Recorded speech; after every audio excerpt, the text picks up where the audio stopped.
sempre. Começando aqui na casa do Senhor, amém? Vamos ensaiar um pouco, vamos dar um glória a Deus. Levante o seu nome de glória a Deus. Para ensaio tá bom. Continuem praticando. Aqui é lugar de alegria. A casa de Deus é lugar de alegria. Não é lugar de peso, é lugar de alegria, porque aqui a gente se encontra com os irmãos que foram salvos junto conosco. Aqui a gente recebe a palavra de Deus. Mas essa recomendação de Deus para nós também diz: orai sem cessar. O que quer dizer orar sem cessar, pastor Danielson? Quer dizer que é para a gente ficar orando 24 horas por dia, 365 dias por ano? Não. É para não parar de cessar. Hoje em dia eu vejo isso. As famílias perderam o costume da oração. As famílias pararam de orar. Nunca houve tanto conflito dentro das famílias. Nunca houve tanto problema de relacionamento. Nunca houve tanto distanciamento de pai e filho, cônjuge e cônjuge. Nunca houve tanto isso. Mas uma coisa também que junto está é que as famílias perderam o costume de orar, pararam de orar, cessaram a oração.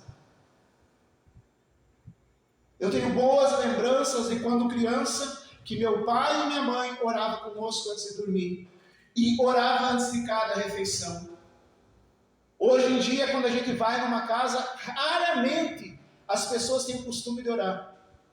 Vão receber a visita do pastor, daí sim, né? daí oram, porque o pastor está ali. Mas a gente não ora por causa do pastor, a gente ora para atrair a presença de Deus. A oração é o canal nosso com o divino. Não existe outra forma de a gente se relacionar com Deus a não ser através da oração.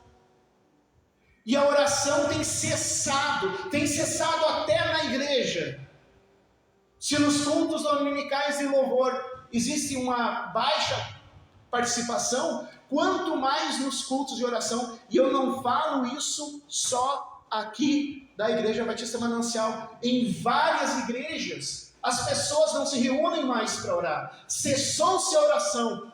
A palavra do Senhor diz: a casa do Senhor será chamada casa de oração. Mas se usa a casa de Deus para qualquer coisa, menos para orar, menos para se reunir para orar. O culto de oração, muitas vezes, está um ou dois obreiros ali sozinhos, enquanto a igreja não veio participar. E depois a gente reclama que as coisas estão difíceis no nosso lar, a gente reclama que as coisas estão difíceis na sociedade, mas se a gente não consegue orar, se a gente não tira tempo para receber a orientação de Deus através da oração, se a gente não se relaciona com Deus, como família, como igreja, através da oração, como que a gente pode esperar que o reino de Deus venha sobre a nossa vida? Todo mundo gostaria que a vontade de Deus se cumprisse, porque a vontade de Deus é boa, agradável e perfeita. Todo mundo quer que a vontade de Deus se cumpra na sua família. Todo mundo quer que a vontade de Deus se cumpra na sociedade. Todo mundo quer que a vontade de Deus se cumpra no ambiente de trabalho, no seu casamento, no seu relacionamento, porque a vontade de Deus é boa, agradável e perfeita. Mas Jesus diz: vocês não recebem porque não pedem. E depois o apóstolo Tiago vai repetir a mesma frase: vocês não recebem porque não pedem. A gente não se reúne mais para orar. Cessou a oração. E o resultado disso são famílias problemáticas. O resultado disso são casamentos comprometidos, conflitos de geração, problemas difíceis, porque a gente não está seguindo essa conversa com o Pai. E a gente acaba agindo da forma que for. Não vem ao caso, porque isso não é uma palestra científica, isso é uma exposição da palavra. Mas só para vocês saberem, hoje em dia os cientistas, os neurocientistas, isso é minha área, eu sou psicólogo. Os neurocientistas hoje sabem que a oração ajuda o cérebro a se tornar... Quem ora mais se torna mais inteligente. Olha só. A oração mexe com o nosso cérebro e nos transforma mais inteligente. Nos faz termos atitudes e tomar decisões mais acertadas. A oração nos ajuda. Os cientistas não sabem explicar isso. Por quê? Mas nós entendemos por quê. Porque quando a gente está orando, a gente está em contato espiritual com Deus. E Deus é a fonte de toda a sabedoria. Mas a oração cessou. Jesus avisou que o amor se esfriaria. Mas ele avisou não porque a gente fica, bom, Jesus avisou que o amor se esfriaria, então tá, deixa eu... Não, ele avisou para que nós nos preveníssemos. O amor pode se esfriar, mas não entre nós. O amor vai se esfriar no mundo, não no meio do povo dele.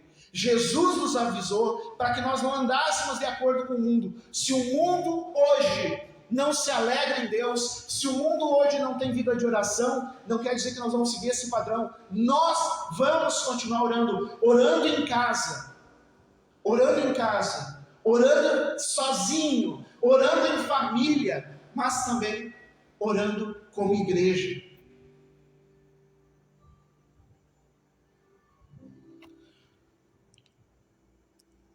No versículo 18, eu vou deixar por último. Ali fala, não extingais o Espírito. E o Espírito aqui está com letra maiúscula.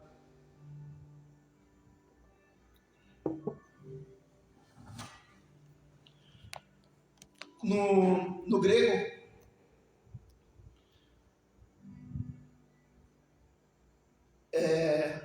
Espírito é a mesma coisa que sopro. E é pneumato. Mas aqui no grego, o apóstolo Paulo usou a palavra pneumatos, ou seja, Espírito com letra maiúscula. Pneumatos. Espírito. Está falando do Espírito Santo.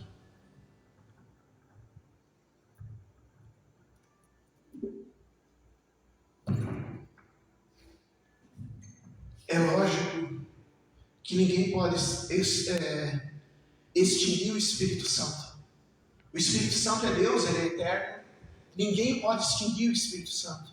Mas aqui está falando extinguir, abafar o Espírito Santo na tua vida.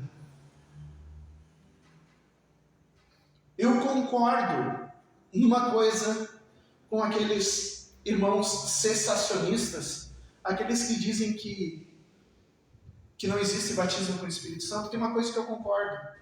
Os cessacionistas, os irmãos cessacionistas, eles dizem assim, a gente recebe o Espírito Santo quando é batizado. É verdade. Concordo com eles. Só que uma coisa é tu receber o Espírito Santo em ti, e outra coisa é tu ser cheio do Espírito Santo. A palavra do Senhor nos diz que nós podemos ser cheios do Espírito Santo. E é a primeira vez que a gente é cheio do Espírito Santo. Essa experiência, a palavra batismo quer dizer mergulhado. Então, a primeira vez que a gente está mergulhado no Espírito Santo, a gente chama esse evento de batismo no Espírito Santo. Mas a verdade é que mesmo aquele que não recebeu, que não teve essa experiência do batismo no Espírito Santo, ele já recebeu o Espírito Santo em si quando foi batizado nas águas. Não está errado o que os irmãos cessacionistas falam. Embora eu não concorde com o cessacionismo. Que o Espírito Santo não dá outros dons, mas essa parte sim, nós já recebemos. O batismo é o momento em que o Espírito Santo nos enche, nos reveste de poder. Mas mesmo aqueles que não foram revestidos pelo poder do Espírito Santo, receberam o Espírito Santo em sua vida no momento em que se batizaram nas águas. Jesus disse que viria fazer morada, e Ele faz morada em nós através do Espírito Santo. E como é que a gente extingue o Espírito Santo? Tem a ver com aquilo que a gente alimenta. O que nós temos alimentado na nossa vida? Se a gente tem alimentado a nossa carne, ou seja, nossos desejos materiais, nossos desejos físicos, se a gente tem estimulado as nossas sensações visuais, auditivas, táteis, e a gente estimula, a gente alimenta a carne. A gente alimenta a carne e esquece de lado que o Espírito Santo habita entre nós, que nós somos